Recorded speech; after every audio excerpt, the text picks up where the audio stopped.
درود، امیدوارم که حالتون خوب باشه. در مورد معاون سیاسی وزیر کشور طی یک ماه گذشته مطالبی رو در قالب توییت و استوری خدمت شما مخاطبین ارائه کردیم و از حواشی به وجود آمده در مورد این شخص اطلاع رسانی کردیم. همزمان با سناریوی چاهچراغ دیدیم که معاون سیاسی وزیر کشور هم برکنار شد و یک سپاهی به عنوان معاون سیاسی و برگزار کننده انتخابات مجلس، عملا ناظر انتخابات مجلس، به این پست رسیدش و این باعث شدش که لابی های مختلف در جمهوری اسلامی به جان هم بیفتن. اگر مطالب رو طی یکی دو سال گذشته دنبال کرده باشین، خدمت شما عرض کردم که جمهوری اسلامی از بدو تولدش عملا یک نظام واحد نبود و درگیری لابی های اطلاعاتی و امنیتی کشورهای مختلف برای منافع خودشون باعث شدش که ما یک حاکمیت یگانه در داخل ایران نداشته باشیم. نمیخوام بحث رو طولانی تر کنم. اگر دوست دارین بیشتر بدونین، ویدیوهای قبلی رو میتونید ببینید و متوجه واقعیت های این روز ایران بشین. در حال حاضر لابی مجتبی خامنه‌ای که سال 88 با لابی پایدارچی ها و لابی یهودیان افراطی به هر صورت اتفاق نظر داشتن و باعث شدن احمدی نژاد روی کار بیاد، این روزها برخلاف یکدیگر هستن و دو جبهه مخالف همدیگه دارن تلاش میکنن و عملا مجلس که قالیباف رئیس اون هستش در خلاف حزب پایداری داره حرکت میکنه و میبینیم که با برکناری معاون سیاسی وزیر کشور صداهای اعتراضی یهودیان افراطی در داخل ایران بلند میشه. منظور من یهودیان افراطی یعنی که به هر حال دانسته یا نادانسته اهداف افراطیون یا ناسیونالیست ها رو در سطح جهان دنبال میکنن. این فقط مختص به ایران نیست، در داخل خود اسرائیل هم هست، در ترکیه هست، در خود امریکا هم هستش و نمیخوام حالا وارد جزئیات اون مطلب بشم، ولی دیدیم که با برکناری صداهای مخالف به میون اومد و اینها همون افرادی هستن که سر در آخر موساد اسرائیل و اندیشکده های افراطیون یهود دارن و لابی مخالف که عملا امروز در تیم گلوبالیست ها بازی میکنه، لابی مجتبی خامنه‌ای که این روزها با ناطق حسن خمینی و بعضا اصلاح طلب ها اجماع کردن، تلاش میکنن که جو کشور رو آروم نگه دارن. اگر یادتون باشه توی 2 ماه پیش فایل افشایی معاون سیاسی وزیر کشور به بیرون درس کرد و گفتش در اون فایل که محتملاً در آغاز سالگرد کشته شدن مهسا امینی اعتراضات به کف خیابون باز خواهد گشتش و با بازگشایی مدارس و دانشگاه اعتراضات دوباره تکرار خواهد شد و این به مذاق لابی مخالف خوش نیامد، چون سر قضیه مهسا امینی گلوبالیستا توانستن اهداف خودشون رو دنبال کنن و یهودیان بعد از اون وارد سناریو شدن و خیلی از جوانها رو دستچین کردن و کشتن و اون 500 جوانی رو که شما میبینید اکثرا چهره های زیبایی داشتن و معصوم بودن توسط یهودیان افراطی به مانند قتل‌های زنجیره‌ای کشته شدن که حالا اگر جزئیاتش رو بخواید در ویدیوهای قبلی در موردش صحبت کردم. به هر صورت امثال رائفی پور، کریم قدوسی، امیرآبادی، اینها افرادی هستند که ناخواسته یا خواسته برای اسرائیل بازی میکنن و از توافق جمهوری اسلامی یعنی لابی مجتبی با آمریکا ناخرسند هستن و تلاش میکنن این بازی رو به هم بزنن و لابی مجتبی تلاش میکنه که همه چیز رو آماده کنه برای اعلام مرگ خامنه‌ای و در یک شرایط نرمال انتقال قدرت صورت بگیره. حالا نه به صورت رهبری، این لابی تلاش میکنه که بعد از اعلام مرگ خامنه‌ای یک شورای رهبری تشکیل بده و بعد از اون رفراندوم قانون اساسی و تلاش کنه در حاشیه و در پشت صحنه قدرت رو کنترل کنه. لابی اسرائیل تلاش میکنه که بره به سمت براندازی یا به هر صورت ناامن کردن کشور برای به هم زدن برنامه لابی مجتبی. برای همین هستش که شما میبینید هر روز فایل های صوتی مختلفی افشا میشه و درگیری میون این لابی ها ادامه داره و اکثر رسانه های به هر حال که در حال حاضر هستن برای لابی های مختلف خودشون خبر پردازی میکنن. این روزها داریم میبینیم که صدا و سیما تغییر جهت داده. هر صورت میبینیم که افرادی وارد صدا و سیما میشن که تا چند وقت پیش اجازه ورود بهشون نمیداد. به هر صورت این لابی ها درگیر هستن و نقطه عطفش رو میتونید در برکناری همین آقا معاون سیاسی وزیر کشور ببینید که صدای خیلی ها را در آورده بود و خیلی ها مخالف برکناریش بودن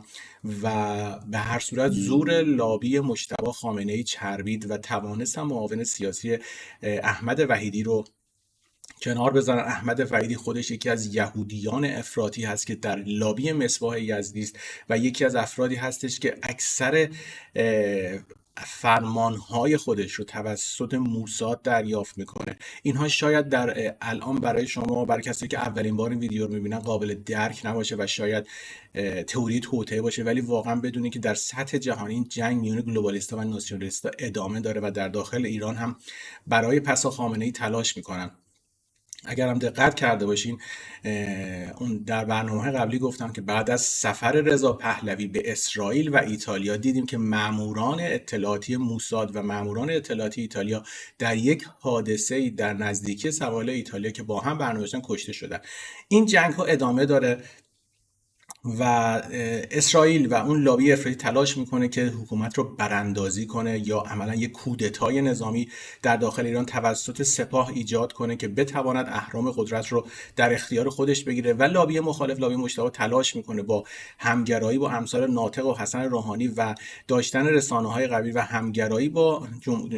دولت‌های غربی و دولت جدید امریکا، دولت بایدن، این جمهوری رو تغییر ماهیت بدن و ادامه به حال مسیر خودش رو در این راه ادامه بدن. این نکته بود بسیار مهم که باید دقت کنیم. به هر صورت همه این مسائل رو طی 3-4 سال گذشته ما عنوان کردیم و امروز منتظر هستیم این وقایع رخ بده. اگر هم می‌بینیم که زیاد فعالیت نداریم، با اینکه چیزی برای گفتن نیست، یعنی همه این اخباری که شما در حال روزانه در بیرون اومدن هست، هم بیشترش که فیک، بیشترش صحنه سازی هستش و باید منتظر وقایع اصلی باشیم. به هر صورت این چراغ سبزی که بعد از چندین سال، 2 سال که دولت بایدن اومد به جمهوری ولایت فقیه دادن، به خاطر وضعیت سامان دادن وضعیت سیاسی در داخل ایران هست، نه به خاطر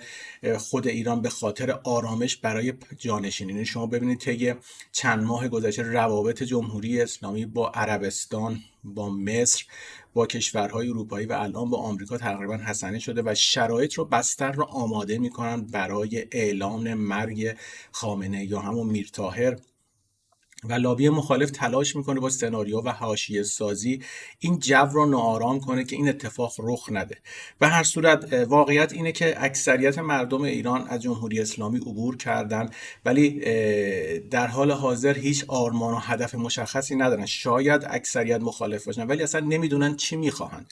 و این ابهام باعث شده که گروهی که قدرت رو در اختیار بگیرن و بر کنار گذاشتن حجاب اجباری و آزادی هایی که میتونه در قانون اساسی به مردم بده،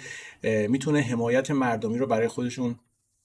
به دست آوردن. برای همین نمیتونید تصور کنید که مردم میگن اصولگرا اصلاح طلب دیگه تمام ماجرا. مردم ایران مردم احساسی هستن و سر به زنگاه میبینیم که دوباره میتونن با یک خبر، با یک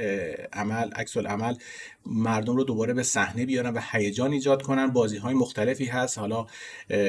در آینده در موردش صحبت می‌کنیم، ولی خب دیدیم که مثلا سال 76 برای خاتمی چه اتفاقی افتاد، سال 96 برای حسن روحانی چه کارناوالی را افتاد. این همون مردمی بودن که سال 88 میگفتن تمام ماجرا. برای همین مردم، عوام مردم نباید حساب کرد، نه فقط تو ایران، در اکثر جهان، مردم جهان 90% مردم اسیر مدیا هستن و به واسطه این مدیا مواضعشون تغییر میکنه. ولی واقعیت این هستش که یک گروه تلاش میکنه که یک حکومت نظامی یا یک براندازی رخ بده که این براندازی احتمالش دقیقاً صفره و اینا تلاش میکنن به واسطه نفوذی که یهودیان افراطی و اسرائیل روی سپاه داره یک کودتا ایجاد کنن علیه جمهوری اسلامی و آورده شدن ناوها و نیروی نظامی آمریکا برای حمایت از لابی مجتبی خامنه‌ای در داخل جمهوری اسلامی هستش که نگذارن به هر صورت این تغییر حکومت یا این کودتا شکل بگیره. اگر هم نگاه کرده باشین، امریکا بعد از چندین سال دوباره مواضع خودش رو در خاورمیانه تقویت کرد. این به خاطر دزدی و راهزنی نیست، اینا عملا اتفاق نمیفته، به خاطر عدم کودتای سپاهیون علیه جمهوری اسلامی هستش. سپاه بعد از سلیمانی عملا دیگر توسط جمهوری اسلامی اداره نشد و عملا امروز می‌بینیم که فرماندهان سپاه و مواضعشون به سمت و سوی هستش که با اسرائیل، با تفکر یهودیان افراطی بیشتر به هر صورت اشتراک دارن. و اگر هم دیده باشیم رضا پهلوی هم اعلام کرد که همه سپاهی‌ها تروریست نیستن. حامد اسماعیل اومد گفت سپاه در خطر تروریستی قرار ندیم، فقط 10,000 نفرشون رو قرار دادن. و این بازی‌هایی که نشان می‌دهد که افرادی در داخل سپاه پاسداران هستند که تلاش میکنن علیه جمهوری اسلامی کودتا کنن، که اخباری هم که اگر چند وقت پیش مرور کرده باشین اعلام شد که تعدادی از سپاهیان میخواستن بیت خامنه ای رو بمباران کنن و این حواشی هستش که این جنگ کماکان ادامه داره. ولی این چراغ سبزی جو بایدن داد به آزادسازی 6 میلیارد دلار که این پول اصلا پولی نیست، یعنی حتی اگر جمهوری اسلامی روزانه داره بابت این پول به حال سوبسید بنزین میده و این میتونستش با 10 تومن گرون کردن بنزین این پول جبران شه. بحث پول نیست، بحث بازی هایی هستش که باید ببینیم. اینها به هر صورت بدبستان هایی هستش که پشت صحنه رخ میده و این یک پیش قدم بود برای توافق موقت برجام و این توافق موقت احتمالاً همراه میشه با اعلام کردن مرگ خامنه ای و تا انتخابات 2024 هم تقریبا 1 سال خورده مونده و این دوره، این بازه زمانی بازه بسیار حساسی هستش. شاید به همین منوال کنترل بشه، شاید تغییر ماهیت زودتر رخ بده، ولی این اتفاق بدون برو برگرد رخ خواهد داد. به هر صورت در سیاست 10 سال زمان آنچنان زیادی نیستش، یعنی شما نمیتونید مثلا 1 ماه 2 ماه در بازی‌های سیاسی زمان خیلی زیادی به هر صورت بر خودتون ارزیابی کنین. سیاست زمانش خیلی فرق داره و هر ثانیه ممکنه تغییراتی در بازی انجام بشه. به هر صورت اتفاقات شاهچراغ هم یک نمونه دیگری از بازی هستش که این رو در برنامه بعدی در موردش صحبت میکنیم. ولی به یاد داشته باشین این تغییر معاون سیاسی یکی دیگر از جلوه‌های جنگ داخلی میون لابی‌های نظام سیاسی جمهوری اسلامی است.